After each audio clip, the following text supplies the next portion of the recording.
Shalom. Selamat pagi jemaat Tuhan. Berjumpa kembali dalam Doa Pagi Online.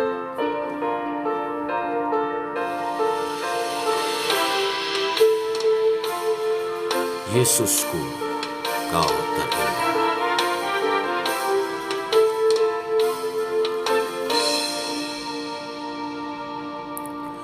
Ku datang dengan syukurku, membawa kerinduanku, Yesus. Ingin ku menyenangkanmu.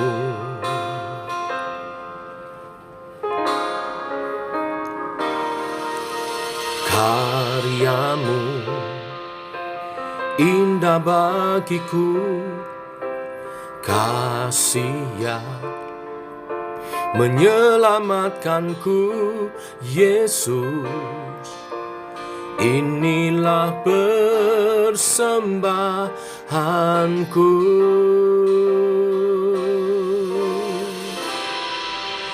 Ku membawa hatiku, hanya Engkau di hidupku, Yesusku. Kau terindah, selamanya ku menyembahmu. Ku membawa hidupku, inilah persembahanku untuk Yesusku yang terindah. Selamanya ku menyembahmu, Yesus.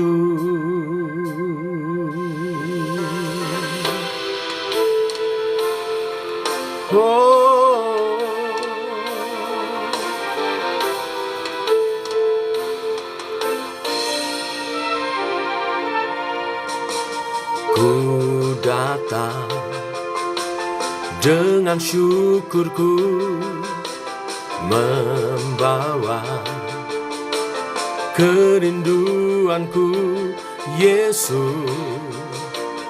Ingin ku menyenangkanmu.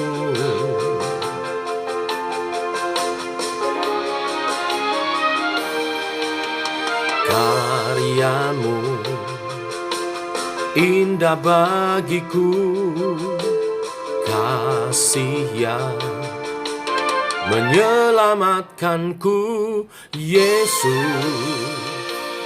Inilah persembahanku.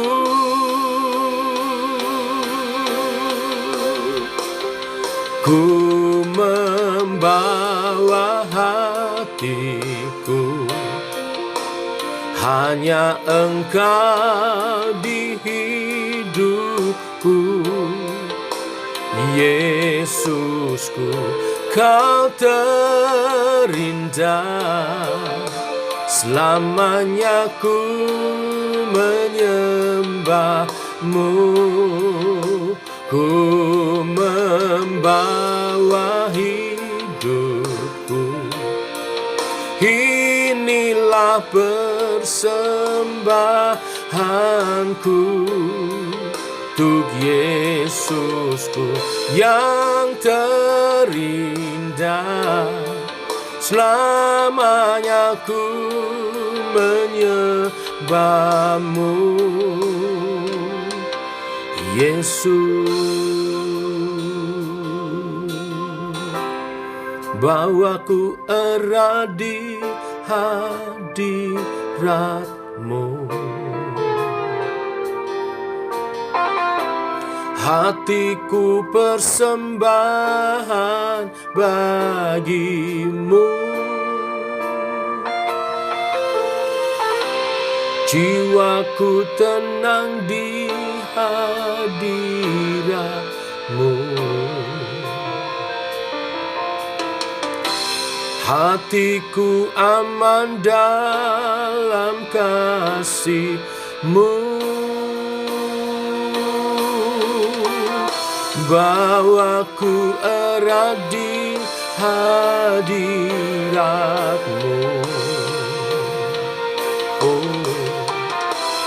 Hatiku persembahan bagi-Mu. Jiwaku tenang di hadirat-Mu.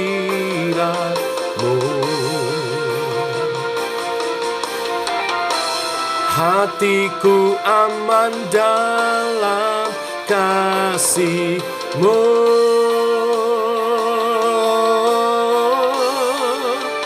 Ku membawa hatiku, hanya Engkau di hidupku. Yesusku, Kau terindah. Selamanya ku menyembah-Mu.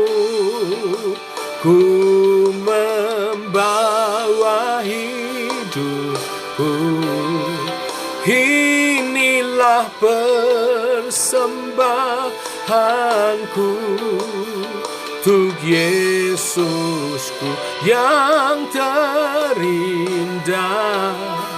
Selamanya ku menyembah-Mu, Yesus.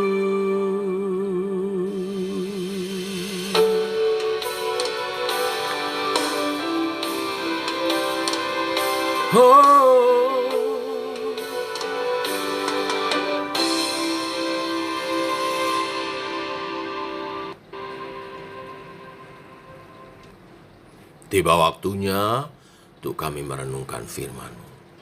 Firman-Mu adalah suluh dan terang bagi jalan kami. Berfirman Tuhan, kami rindu mendengarnya. Dalam nama Tuhan Yesus Kristus. Amin.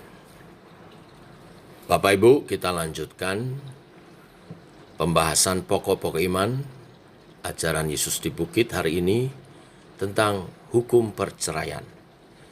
Kita baca Matius 5 ayat 31-32. Demikian firman Tuhan. Telah difirmankan juga, siapa yang menceraikan istrinya harus memberi surat cerai kepadanya. Tetapi aku berkata kepadamu, setiap orang yang menceraikan istrinya kecuali karena zina, ia menjadikan istrinya berzina. Dan siapa yang kawin dengan perempuan yang diceraikan, ia berbuat zina. Bapak Ibu, untuk melengkapi kita baca juga Matius 19 ayat 3-9. Demikian firman Tuhan. Maka datanglah orang-orang Farisi kepadanya untuk mencobai dia. Mereka bertanya, apakah diperbolehkan orang menceraikan istrinya dengan alasan apa saja? Jawab Yesus, tidakkah kamu baca bahwa Ia yang menciptakan manusia sejak semula menjadikan mereka laki-laki dan perempuan. Dan firman-Nya, sebab itu laki-laki akan meninggalkan ayahnya dan ibunya dan bersatu dengan istrinya, sehingga keduanya itu menjadi satu daging. Demikianlah mereka bukan lagi dua, melainkan satu. Karena itu apa yang telah dipersatukan Allah, tidak boleh diceraikan manusia. Kata mereka kepadanya, jika demikian, apakah sebabnya Musa memerintahkan untuk memberikan surat cerai jika orang menceraikan istrinya? Kata Yesus kepada mereka, karena ketegaran hatimu, Musa mengizinkan kamu menceraikan istrimu. Tetapi sejak semula tidaklah demikian. Tetapi aku berkata kepadamu, barang siapa menceraikan istrinya kecuali karena zina, lalu kawin dengan perempuan lain, ia berbuat zina. Sampai di sini pembacaan kita. Bapak Ibu, dari dua perikop yang kita baca ini, kita bisa mengambil beberapa kesimpulan. Yang pertama, Tuhan Yesus tidak pernah menghendaki perceraian. sesuai dengan Matius 19, khususnya ayat 4-6 yang kita baca. Bahwa kesatuan pernikahan suami istri adalah satu daging, kesatuan daging seperti kepala dan tubuh. Artinya hanya kematian yang memisahkan. Dan hukum yang menyertai itu mengatakan apa yang dipersatukan Allah tidak boleh diceraikan manusia. Karena pernikahan adalah perjanjian antara suami istri dengan Tuhan. Hanya kematian yang dapat memisahkan. Lalu, mengapa Musa memerintahkan memberi surat cerai? Di ayat 7 dan 8 yang kita baca tadi. Ada 2 poin, karena ketegaran kekerasan hati manusia.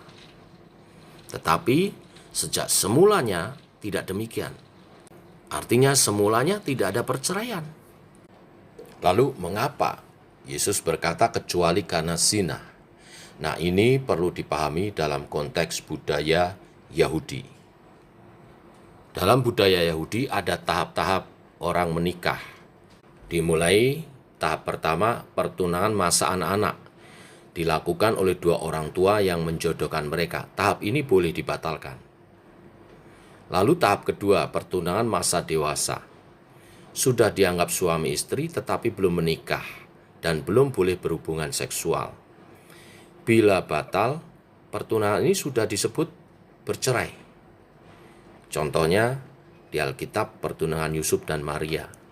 Yusuf sempat mau menceraikan Maria dengan diam-diam karena Yusuf curiga Maria telah berzina atau melakukan percabulan dengan pria lain sehingga mengandung. Dan tahap yang ketiga adalah tahap pernikahan. Nah, kita kembali ke konteks. Yesus melarang perceraian kecuali karena zina adalah dalam konteks sebuah pertunangan dalam budaya orang Yahudi. Kalau sudah menikah tentu berlaku apa yang dipersatukan Tuhan tidak boleh diceraikan manusia.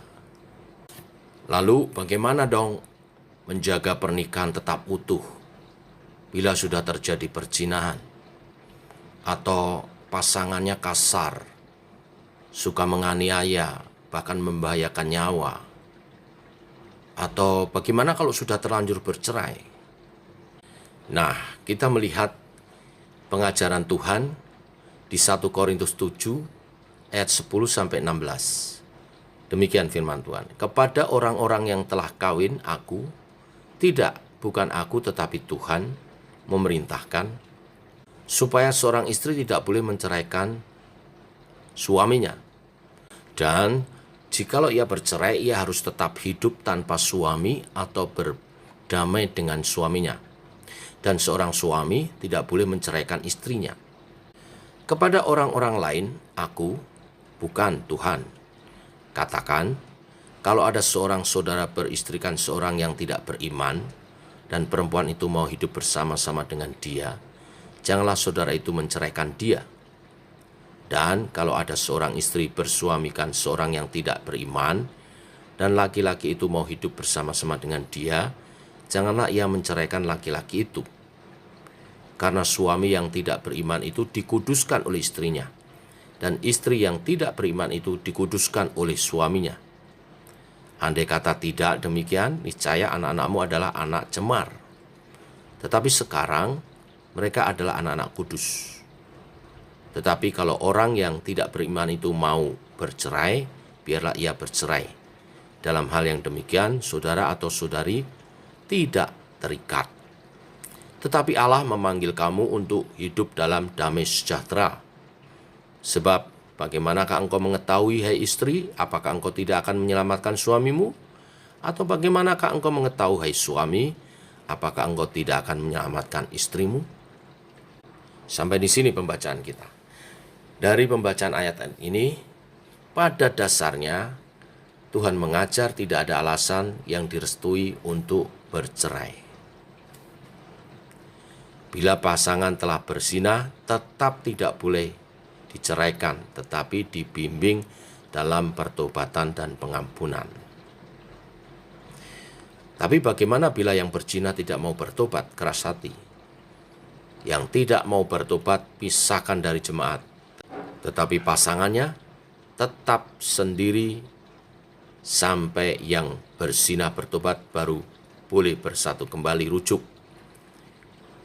Boleh menikah lagi kalau salah satunya mati. Bagaimana bila pasangannya kasar dan membahayakan nyawa?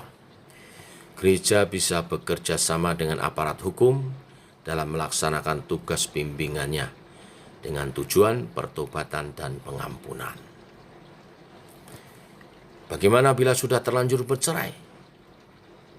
Yang sudah terlanjur bercerai tetap hidup sendiri atau rujuk, karena pernikahan adalah perjanjian dengan Tuhan, bukan hanya suami istri. Kita harus menjaga perjanjian ini. Yang terakhir, bagaimana bila pasangan kita beda keyakinan? Tadi sudah dibahas di ayat 12-16. Kalau masih mau bersama, tidak boleh cerai. Kalau pasangan yang tidak percaya Tuhan mau cerai, saudara dibebaskan. Tetapi inisiatif tidak dari kita. Ya, karena kita dipanggil untuk hidup dalam damai. Tuhan memberkati kita semua. Mari kita berdoa. Bapa, eratkanlah tali pernikahan setiap kami, rahmatilah dengan kasih karunia-Mu, sehingga setiap suami istri, jemaat GKI Sema hidup dalam kerukunan dan kebahagiaan. Dan itu menjadi kesaksian dan terpancar sampai anak cucu. Bahagia bersatu dalam Tuhan. Eratkan cinta kasih, tambahkan cinta, manisnya kebersamaan, seperti manisnya anggur di pernikahan Kana, di mana Tuhan membuat mujizat. Anggur menjadi lebih manis, lebih enak. Demikian pernikahan setiap kami. Allah Roh Kudus yang membentuk hati, karakter setiap kami, berkarya dalam pernikahan kami. Dan hidup kami dalam rumah tangga boleh menjadi kesaksian bagi kemuliaan nama-Mu. Terima kasih Tuhan, dalam nama Yesus kami berdoa, kami bersyukur. Amin. Demikian saudara, doa pagi kita. Selamat pagi, shalom.